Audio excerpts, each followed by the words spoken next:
So everyone happy new year and nuclear physics में हम पढ़ रहे हैं अभी what is the effect of nuclear size on its stability. पीछे जाके देखते हैं तो कुछ nuclear force, electrostatic force and nuclear force, इनके बीच में क्या रिलेशन है, how they contribute to make nucleus a stable entity. उसी को डिस्कशन को आगे बढ़ाते हुए देखते हैं अभी effect of nuclear size on its stability. Nuclear size, nucleus की जो साइज़ है वो काफ़ी बड़ी हो गई तो क्या वो स्टेबल हो सकती है? क्या नहीं हो सकती है? More is the size, more is the repulsion between this proton and proton atom, proton and proton molecules. Proton and proton ही काफ़ी है, मॉलिक्यूल्स क्यों कहे प्रोटॉन को। तो अगर प्रोटॉन काफ़ी दूर हो गए यहाँ से तो ये वाला प्रोटॉन के साथ ये वाले प्रोटॉन का रिपल्शन स्ट्रांग हो जाएगा, क्योंकि इलेक्ट्रोस्टैटिक फोर्स थोड़े लॉन्ग रेंज फोर्स है। तो उससे क्या होगा, इनका रिपल्शन को काउंटर बैलेंस करने के लिए you need more number of neutrons. Around every proton you need more number of neutron to counter balance the effect of repulsive force caused by this electrostatic force. Neutron proton क्या करेंगे, attract करेंगे by nuclear force. ठीक है। So the first point says like this, as an electrostatic force is a long range force, all proton in the nucleus repel each other. Fine. As a nuclear force is a short range force, इसकी बात कर रहे हैं वो neutron की, जो proton के साथ अट्रैक्टिव फोर्स करेंगे। कहना ये चाहते हैं कि ये न्यूट्रॉन इस प्रोटॉन को होल्ड करने में सक्षम नहीं है, डिस्टेंस ज़्यादा हो गया। As nuclear force is a short range force, only neighboring neutron, this neighboring neutron near to the proton will contribute in nuclear attraction for stability, and which will not be sufficient if you have larger distances between the proton. So what is the definition of stable nuclei? So in stable nuclei, in most of the stable nuclei, if the nucleus is a heavy, कोई चारा ही नहीं है कि nucleus छोटी नहीं हो सकती, heavy nuclei है और वो स्टेबल भी है, तो वो कब स्टेबल हो सकती है? if the size of a larger nuclei in which number of neutron, तो यही रीज़न है नंबर ऑफ न्यूट्रॉन जो होते हैं किसी भी हेवी न्यूक्लियाई के अंदर, that should be greater than the number of proton, तभी वो repulsive force between proton and proton counter balance होगा जब नंबर ऑफ न्यूट्रॉन की संख्या गणना ज़्यादा हो। ये पॉइंट यहाँ पे। सो फिर देखते कि क्यों हेवी न्यूक्लियस स्टेबल नहीं है। जो अभी मैं एक्सप्लेन कर रहा था वही दो पॉइंट यहाँ पे मैंने बता दिए फिर से। क्यों हेवी न्यूक्लियस स्टेबल नहीं है, why they are unstable? So in a heavy nuclei, due to large size, balancing of all forces can not be achieved even by extra neutron due to size. Larger nuclei और heavy nuclei का मतलब है कि distance between proton proton is greater, this repulsive force cannot be counterbalanced by this excess number of neutrons. तो क्या होगा, ऐसी nuclei फट जाएगी and it will form a daughter nuclei. Parent nuclei से वो बन जाएगी daughter nuclei by emitting some excess ingredients from inside in the form of energy. क्या बात कर रहे हो sir? Such nuclei spontaneously breaks apart and rearrange their internal structure due to achieve relatively stable nuclei. To achieve relatively stable nuclei, और यही phenomena को radio activity phenomena बोला जाता है। हर कोई न्यूक्लियस स्पॉन्टेनियसली ब्रेक होगी क्या? नहीं। जो हेवी और अनस्टेबल न्यूक्लिया है वो ब्रेक होगी। ऐसी न्यूक्लिया कौन सी है आगे चल के देखेंगे, उसी का डिस्कशन करना है इस हेडिंग के अंदर आगे चल के। ठीक, उसके तरफ बढ़ने से पहले, किसके तरफ? रेडियो एक्टिविटी की तरफ बढ़ने से पहले क्यों ना हम न्यूक्लियर बाइंडिंग एनर्जी क्या होती है उसकी जानकारी ले लें। A nucleus is stable because strong nuclear force between the nucleons in the very small volume of the nucleus. ठीक है, जो न्यूक्लियर फोर्स और इलेक्ट्रोस्टैटिक फोर्स है एक दूसरे को बैलेंस करके रख रहे हैं। ठीक, अच्छा। So due to attractive nuclear force the system's potential energy is negative. कोई भी पोटेंशियल एनर्जी जब निगेटिव होती है इसका मतलब क्या है, वो किसी से जुड़ी हुई है। जैसे कि न्यूक्लियस और उसके सराउंडिंग में क्या घूमते हैं? इलेक्ट्रॉन। इलेक्ट्रॉन इज जुड़ा हुआ with nucleus, they are attracted by strong electrostatic force. So अगर इसको एस्केप करना है इस इलेक्ट्रॉन को, तो बाहर से एनर्जी देनी पड़ेगी। सो इसलिए हम कहते हैं कि इस इलेक्ट्रॉन की जो एनर्जी अभी है, जो पोटेंशियल एनर्जी है, वो निगेटिव है। द टोटल एनर्जी रिक्वायर्ड, लेकिन यहाँ पे हम न्यू इलेक्ट्रॉन की बात नहीं कर रहे, हम इसके अंदर की प्रोटॉन और न्यूट्रॉन की बात कर रहे हैं। ठीक है, प्रोटॉन और न्यूट्रॉन भी तो अट्रैक्टेड है बाय न्यूक्लियर फोर्स, सो इनके पास भी जो पोटेंशियल एनर्जी होगी वो भी निगेटिव होगी। The total energy required to supply the nucleus to break. अभी इसको अगर हमें ब्रेक करना है, किसको ब्रेक करना है भाई? न्यूक्लियस है, न्यूक्लियस के अंदर ये प्रोटॉन है और ये न्यूट्रॉन है। ठीक है, ये प्रोटॉन है, न्यूट्रॉन है। इस न्यूक्लियस को ही हमें ब्रेक करना है। चाकू सुरी से तो ब्रेक नहीं कर सकते, हाथ से ऐसे फाड़ नहीं सकते उसे।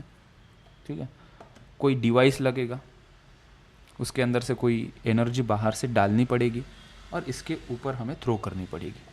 इसकी साइज़ जितनी मैंने ड्रॉ की उतनी तो ऑब्वियसली नहीं है, माइक्रोस्कोप से भी देखना उसको बहुत डिफ़िकल्ट जाता है। ऐसे न्यूक्लियस को तुम्हें ब्रेक करना है, बहुत ज़्यादा मेहनत लगेगी।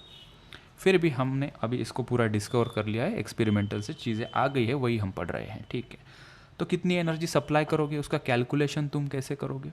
तो उसी लिए हमने डिफाइन किया एक term, nuclear binding energy. Nuclear binding energy का नंबर बताते ही हमें समझ में आता है इस न्यूक्लियस को ब्रेक करने के लिए इतनी एनर्जी हमें देनी पड़ेगी। कैसे देंगे वो दूसरा विषय। So the total energy required to supply a nucleus to break it into free nucleons is called as binding energy. Let say कोई एलिमेंट है, आयन है, बोरॉन है, फेरस है, कोई एक्स एलिमेंट है। ठीक है, उसको हम कोई एनर्जी सप्लाई कर रहे हैं, वो टूट गई, जितनी ज़रूरी है उतनी एनर्जी हम सप्लाई कर रहे हैं, उसको कहेंगे बाइंडिंग एनर्जी। न्यूक्लियस को तोड़ने के लिए जो एनर्जी लगती है, बाइंडिंग एनर्जी। इतना सिंपल है। टूटने के बाद क्या होगा? प्रोटॉन और न्यूट्रॉन अलग थलग पड़ जाएंगे। ठीक है, और जो एलिमेंट को एनर्जी लगेगी तोड़ने के लिए, उसी को बाइंडिंग एनर्जी कहा है। तो इसका मतलब है हर एक एलिमेंट की बाइंडिंग एनर्जी अलग है। जैसे हर एक बच्चे की अंडरस्टैंडिंग अलग है, वैसे हर एक एलिमेंट की टूटने की जो लगने वाली एनर्जी वो भी अलग है। मतलब बाइंडिंग एनर्जी डिफरेंट एलिमेंट की अलग है। ठीक है, चलो। अच्छा, तो यहाँ से एक नोट निकल के आती है, वो हमें हेल्प करेगी आगे चल के। क्या है वो? Higher the binding energy of nucleus. मतलब किसी को तोड़ने को ज़्यादा एनर्जी लगती है, मतलब वो सामने वाला ताकतवर है, मतलब सामने वाला स्टेबल है। ठीक है, किसी के बोलने से इन्फ्लुएंस नहीं होता तो हम कहते हैं कि वो मेंटली स्ट्रांग है। वैसे ही एक्सेस एनर्जी डालने से वो ब्रेक नहीं होता तो हम कहते हैं कि वो न्यूक्लियस स्टेबल है। That simple. ठीक, आगे चलते हैं। अच्छा, न्यूक्लियस बनती कैसी है? कोई न्यूक्लियस बनेगी तो वो प्रोटॉन न्यूट्रॉन से ही बनेगी। ठीक है, फेविकॉल से तो नहीं जोड़ेंगे। कुछ रिएक्शन होगी, फ्यूजन जिसे बोलते हैं, फ्यूजन रिएक्शन में न्यूक्लियस बनती है।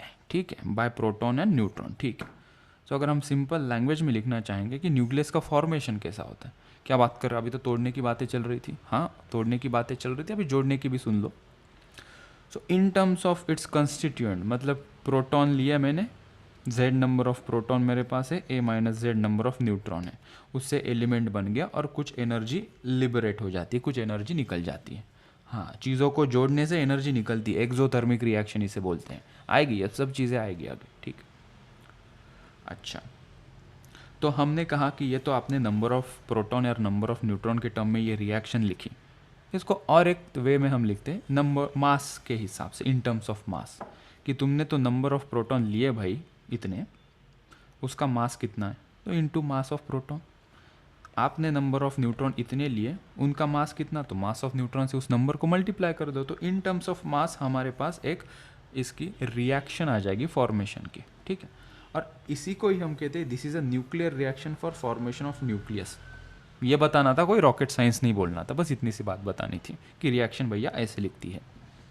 ठीक है, तो इससे क्या होगा, इससे हम पढ़ेंगे अभी mass defect of nuclear reaction. Mass defect क्या होता है, आइंस्टाइन साहब ने ये बोला था। सो तुम लोगों को मुझे पहले बताना पड़ा कि रिएक्शन हम ऐसे लिखते हैं। अभी इस रिएक्शन से हम मास डिफेक्ट देखते हैं कि क्या चीज़ होती है। बड़ा सिंपल है, कोई एलिमेंट लिया है हमने, फॉर योर इन्फॉर्मेशन ये एलिमेंट है, जैसे कि हम लिखते हैं हाइड्रोजन, नीचे 1 और ऊपर 1, इसका मतलब होता है उसके पास नंबर ऑफ प्रोटॉन इतने हैं और उसका मास नंबर 1 है। ठीक है, सो कोई रिएक्शन हमने लिखी इन टर्म्स ऑफ मास।